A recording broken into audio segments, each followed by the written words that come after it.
നമുക്കൊരു മേശയും വേണം, ഒരു കസേലയും വേണം. ഒരു മരപ്പണിക്കാരനെ വിളിച്ചിട്ട് എനിക്ക് 5 മണിയാകുമ്പോൾ ഒരു മേശ, 2 പേരെ വിളിച്ചിട്ട് ഒരാളോട് കസേല ഉണ്ടാക്കുന്നു, ഒരാളോട് മേശ ഉണ്ടാക്കാൻ പറയും. 5 മണിയാകുമ്പോൾ ഒരാൾ കസേല തരും, ഒരാൾ മേശ തരും. രണ്ടും രണ്ടല്ലേ? അതെ. എന്തുകൊണ്ടാണിത്?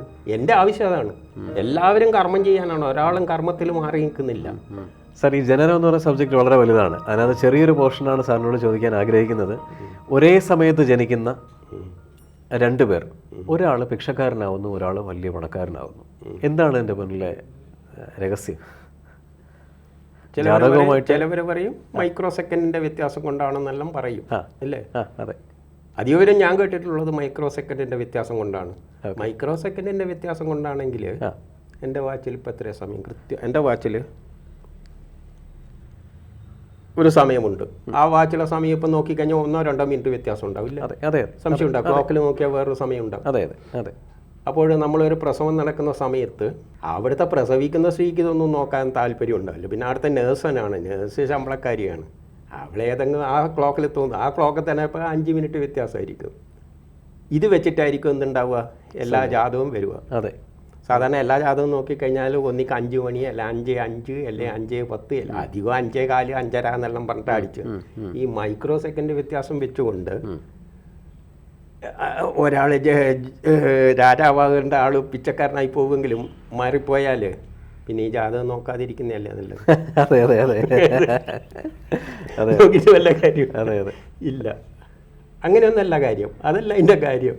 അപ്പോൾ നേരത്തെ നമ്മൾ പറഞ്ഞ കഴിഞ്ഞ വിഷയത്തിൽ പറഞ്ഞൊരു കാര്യമുണ്ട്. നമ്മളെ ജനിപ്പിക്കുന്ന എന്തിനു വേണ്ടിയാണ്?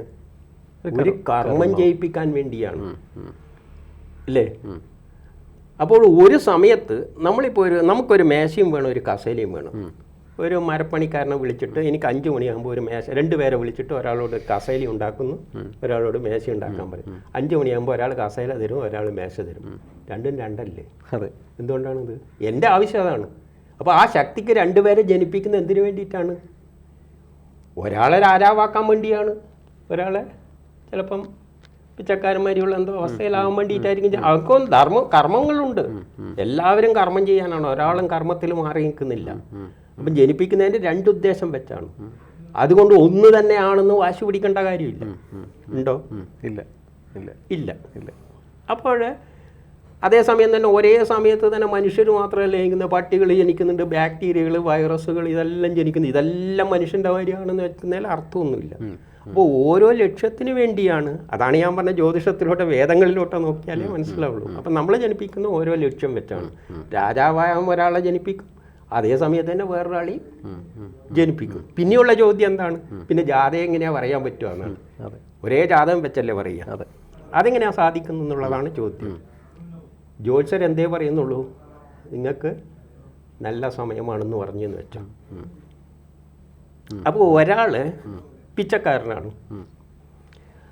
അയാളെ സംബന്ധിച്ചുള്ള നിങ്ങൾക്ക് നിന്ന് രാജയോഗമാണെന്ന് പറഞ്ഞു കഴിഞ്ഞാൽ അയാൾ സാധാരണ കുപ്പത്തൊട്ടിയിൽ നിന്ന് കിട്ടുന്നതായിരിക്കും, വല്ല വറ്റായിരിക്കും കിട്ടുക. ചിലപ്പോൾ അന്നന്ന് അങ്ങേർക്ക് എന്ത് കിട്ടും?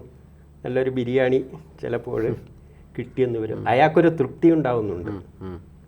അതേസമയം ആ രാജാവിനുണ്ടാകുന്ന തൃപ്തിയും എന്താണ്? ഈക്വലാണ്. ഈക്വലല്ലേ? അതെ അതെ അതെ അതെ. അതുകൊണ്ടാണ് പുരാണ കഥകളിൽ പറഞ്ഞ ഗണേശനോട് പറഞ്ഞ എന്താണ്? അച്ഛനെയും അമ്മേനെയും ചുറ്റിയിട്ട് ഓൻ്റെ രാജ്യം ഏതാണ്? അച്ഛനെയും അമ്മേനെയും ചുറ്റിയിട്ട് അവൻ്റെ രാജ്യം അത്രയേ ഉള്ളൂ. പക്ഷേ മുരുകൻ എന്തായി? ലോകം ചുറ്റാൻ പോയി. അപ്പം നമ്മളെ ലോകം എന്ന് പറയുന്നത്, എൻ്റെ ലോകവും താങ്കളുടെ ലോകവും രണ്ടും രണ്ടാണ്. കാരണം അത് ഉപനിഷത്തിൽ പറയുന്നുണ്ട്, നമ്മളെ മനസ്സ് ഏത് വഴിക്കാണോ പോകുന്നത് അത്തരത്തിൽ നമ്മുടെ ലോകമായി തീരും. അപ്പം എനിക്ക് കുറേ ഫ്രണ്ട്സിനെ വേണം എന്നുള്ള, ഫ്രണ്ട്സുമായിട്ട് നടക്കലാണ് എൻ്റെ ലോകം എന്ന് ചിന്തിച്ചു കഴിഞ്ഞാൽ എനിക്ക് കണ്ടമാനം ഫ്രണ്ട്സ് ഉണ്ടാവും. നേരെ പക്ഷേ എനിക്ക് ഫ്രണ്ട്സ് ആരുമില്ല. ഞാൻ ആലോചിച്ചു, ഇവനെല്ലാം എവിടെ നിന്ന് ഇങ്ങനെ കിട്ടുന്നു? കാരണം എൻ്റെ ചിന്താഗതി എന്തല്ല, ആവകത്തിലല്ല. അതുപോലെ തന്നെ ചിലവർക്ക് വേദം പറയുന്ന കാര്യമാണ്, ചിലവർക്ക് പെണ്ണുങ്ങളുമായിട്ട് കല്യാണം അങ്ങനെ നടക്കണം എന്നായിരിക്കും താല്പര്യമുണ്ട്. അവന് കിട്ടുന്നിടത്തെല്ലാം പെണ്ണ് കിട്ടും. ചിലവർക്ക് പെണ്ണ് പോലും കിട്ടൂല മരിക്കുന്നവരെ. ഇത് അതേസമയം ഒരാൾ ഒരുത്തിയിലും പെണ്ണ് കെട്ടും, അടുത്ത ദേശം പോയി അവിടെയും കെട്ടും. കണ്ടിട്ടില്ലേ പത്രത്തിൽ 4-5 കിട്ടുന്നത്? ഇതെങ്ങനെ സംഭവിക്കുന്നതെന്ന് മറ്റവൻ അന്തം വിടും. എന്തുകൊണ്ടാണ്? നമ്മളെ വീക്ഷണം ഏത് തരത്തിലാണോ ആ തരത്തിലാണ് അവൻ്റെ ലോകമായിട്ട് മാറുന്നത്. അല്ല അപ്പോൾ രാജാവാകുക എന്ന് വെച്ച് കഴിഞ്ഞാൽ ഈ ഭിക്ഷക്കാരനെ സംബന്ധിച്ചിടത്തോളം അവനെന്താ വേണ്ട, കെട്ടിടവും വേണ്ട, ഒന്നും വേണ്ട, അവനെന്തേ വേണം, അന്നന്ന് കിട്ടുമ്പോൾ നല്ലൊരു ഭക്ഷണം കിട്ടണം. അപ്പോൾ അവർക്ക് കിട്ടുന്ന തൃപ്തി എന്താണ്, സെയിമാണ്. അല്ലാതെ രാജയോഗം എന്ന് വെച്ചിട്ട് ഈ നാട്ടിൽ ഇപ്പോൾ ഈ മുറിയിലുള്ളവരിൽ തന്നെ 5 പേർക്കിൽ 4 പേർക്കും രാജയോഗമുണ്ട്. എല്ലാവർക്കും രാജാവാകാൻ പറ്റുമോ? ഇല്ല. അപ്പോൾ നമ്മുടെ മനസ്സാണ് എന്ത് തീരുമാനിക്കുന്നത്, നമ്മുടെ ആ അവസ്ഥ തീരുമാനിക്കുന്നത്. ഓരോ ആളും ഓരോ ലോകത്തിലാണ് ജീവിക്കുന്നത്. അപ്പം ജ്യോത്സ്യരെന്തേ പറയുന്നുള്ളൂ, ഇന്ന് നിങ്ങൾക്ക് നല്ല നിലയിലെത്തും എന്ന് പറയുമ്പോൾ എൻ്റെ നല്ല നിലയായിരിക്കില്ല വേറെ ആളെ നല്ല. പക്ഷേ രണ്ടുപേർക്കും കിട്ടുന്ന ആ ഒരു സാറ്റിസ്ഫാക്ഷൻ എന്തായിരിക്കും, സെയിം ആയിരിക്കും. അത്രേ ജ്യോതിഷം പറയുന്നുള്ളൂ. ഈ ജ്യോതിഷം പണ്ട് ഗോത്ര കാലഘട്ടത്തിൽ പറയുമ്പോഴും ഇന്ന് പറയുമ്പോൾ അന്നൊരു വണ്ടി കിട്ടുമെന്ന് പറഞ്ഞാൽ എന്തായിരിക്കും കിട്ടുക, വല്ല കാളവണ്ടി ഇന്നൊരു കാളവണ്ടി കൊടുത്താലോ, ഇന്ന് കിട്ടുന്ന എന്ത് തന്നെ കിട്ടണം, വല്ല ഓടിയോ മറ്റേത് കിട്ടണം അല്ലേ. അപ്പം ജ്യോതിഷം ഇത്തരത്തിലാണ് സമീപിക്കുന്നത്. കാലം മാറുന്നതനുസരിച്ച് എന്ത് പറ്റും, അതിനനുസരിച്ച് മോഡിഫിക്കേഷൻ പറ്റും, അല്ലാതെ വേറെ വ്യത്യാസങ്ങളൊന്നുമില്ല. സർ, ഈ പറയുന്ന ചില സമയങ്ങളിൽ ഇരട്ടക്കുട്ടികളുടെ ജനമുണ്ടല്ലോ, ഇരട്ടക്കുട്ടികളിൽ എത്രയോ പേര് നമുക്കറിയാം, രണ്ടുപേരും 2 രീതിയിലായിരിക്കും വളരുന്നത്, 2 തലങ്ങളിലായിരിക്കും. പക്ഷെ രണ്ടുപേരും, ചില ഇരട്ടക്കുട്ടികൾ 2 ഒരുപോലെ ആയിരിക്കും. പക്ഷെ അതൊരു മില്ലി സെക്കൻഡ്സിന് ഡിഫറൻസിലല്ലേ? അല്ല, അതിൽ നമ്മളിപ്പോൾ നേരത്തെ പറഞ്ഞ ഉദാഹരണത്തിൽ തന്നെ ഒരു മേശയും കസേലയും ഉണ്ടാക്കുമ്പോൾ ആ മെറ്റീരിയലിൻ്റെ ക്വാളിറ്റി സെയിമാണ്. ഒരേ സ്ഥലത്ത് ഞാനൊരു മേശ ഉണ്ടാക്കുന്നുണ്ട്, ഒരു കസേല ഉണ്ടാക്കുന്നുണ്ടെങ്കിൽ രണ്ടും 2 വ്യത്യാസങ്ങളുണ്ട്. പക്ഷേ അത് മെറ്റീരിയൽസിൻ്റെ സ്വഭാവം തന്നെയായിരിക്കും, ഒന്ന് തന്നെയായിരിക്കും. അതുമാതിരി ഈ പിതാവിൻ്റെയും മാതാവിൻ്റെയും ജനിതക ഘടനകൾ യോജിപ്പിച്ചിട്ടാണ് ഉണ്ടാക്കുന്നത്. അപ്പോൾ ഉണ്ടാക്കുമ്പോൾ ഇവൻ്റെ ധർമ്മം വേറെ ആയിരിക്കും, ഒരേ ധർമ്മം ഒരിക്കലും ചെയ്യില്ല. രണ്ടും 2 ധർമ്മം തന്നെയാണ് ചെയ്യുന്നത്, ഇൻഡിവിജ്വൽ ആയിട്ടാണ് ചെയ്യുന്നത്. പക്ഷേ അവരുടെ ജനിതക ഘടനയിലും മറ്റേ കുറേയെല്ലാം സാദൃശ്യം ഉണ്ടാവും, ഒരേ തന്നെയല്ലേ ഉണ്ടാക്കുന്നത്. അതുകൊണ്ട് ആ സമയമായിട്ട് ബന്ധമുണ്ട്. പക്ഷേ രണ്ടുപേരും ജീവിക്കുന്നത് 2 വ്യക്തികളായിട്ട് തന്നെയാണ്. മരിക്കുന്നതും വ്യത്യസ്ത സ്ഥലങ്ങളിലാണ്. കർമ്മം തീരുമ്പോഴാണ് മരിക്കുന്നത്. അത് ജാതകമല്ല തീരുമാനിക്കും. കർമ്മം തീരുമ്പോൾ ജാതകത്തിലൂടെ അത് ആ സമയത്ത് മോശം എന്ന് പറയാം.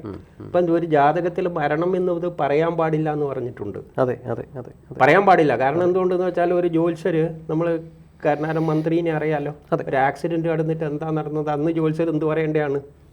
അതേമാതിരി ജഗദീഷ് ശ്രീകുമാർ അവരെല്ലാം രക്ഷപ്പെട്ടു വന്നില്ലേ. അപ്പോൾ അതെല്ലാം കയറിയിട്ട് നമുക്ക് മരണം എന്ന് പറയാൻ പറ്റും. ആ സമയത്ത് ജ്യോത്സ്യർ നോക്കി മരണം ഒരിക്കലും പറയാൻ നമുക്ക് ജ്യോത്സ്യർക്ക് അവകാശമില്ല, അതിനുള്ള കഴിവില്ല. സമയം മോശമെന്ന് പറയാം. അതേപോലെ തന്നെ ഈ 2 വ്യക്തികളും ആ സമയത്ത് ചിലപ്പം 2 പേർക്കും വിഷമങ്ങളോ എന്തെങ്കിലും ഉണ്ടാവും. ഒരാൾ മരിച്ചു കഴിഞ്ഞാൽ ചിലപ്പം വിഷമമെല്ലാം ഉണ്ടാവും. എന്നാലും രണ്ടും 2 വ്യക്തികൾ തന്നെയാണ്, ഇൻഡിവിജ്വൽസ് 2ആണ്. വളരെ നല്ല രീതിയിലുള്ള വ്യാഖ്യാനമാണ് സാർ കൊടുത്തത്. കാരണം ഈ മൈക്രോ സെക്കൻഡ്സ് എന്നൊക്കെ പറയുമ്പോൾ വളരെ മിക്ക അസ്ട്രോളജേഴ്സും അതിനെക്കുറിച്ച് കൺസിഡർ ചെയ്യണമെന്നില്ല. ഒരു വിഭാഗം ആൾക്കാർ കൺസിഡർ ചെയ്യുന്നുണ്ട്. ചെറിയൊരു വ്യത്യാസമാണെങ്കിലും അത് നോക്കിയിട്ട് മാത്രമാണ് പ്രഡിക്ഷനിലേക്ക് പോവുക. അപ്പോൾ ഈ ജനനത്തിനകത്ത് സമയം വളരെ ഇമ്പോർട്ടൻ്റ് ആണ്. പക്ഷെ പലരും നോക്കുന്നുമില്ല. സാറ് പറഞ്ഞത് വളരെ ക്ലിയർ ആണ്. ജനിക്കുന്ന സമയത്ത് അമ്മയ്ക്ക് ഓർമ്മയുണ്ടാവില്ല. നിൽക്കുന്ന നേഴ്സിൻ്റെ പ്രയോറിറ്റി അദ്ദേഹം ടൈം പ്രോപ്പറായിട്ട് എഴുതുകയാണെങ്കിൽ. അങ്ങനെയല്ല പറയുന്നത്. ജ്യോതിഷത്തിൽ നോക്കാൻ പറഞ്ഞ രാശിചക്രം വെച്ചല്ല നോക്കാൻ പറഞ്ഞിരിക്കുന്ന ഭാവചക്രമാണ്. അതെ. ലഗ്നം എടുത്ത് ഭാവം കണക്കൂട്ടി നോക്കണം. അങ്ങനെ വരുമ്പോഴെന്തില്ല, ഈ പ്രശ്നമില്ല. നമ്മൾ ഈ രാശി എടുക്കുമ്പോഴാണ് ഈ കുഴപ്പം. അതെ. സന്തോഷം സാർ. നന്ദി, നമസ്കാരം.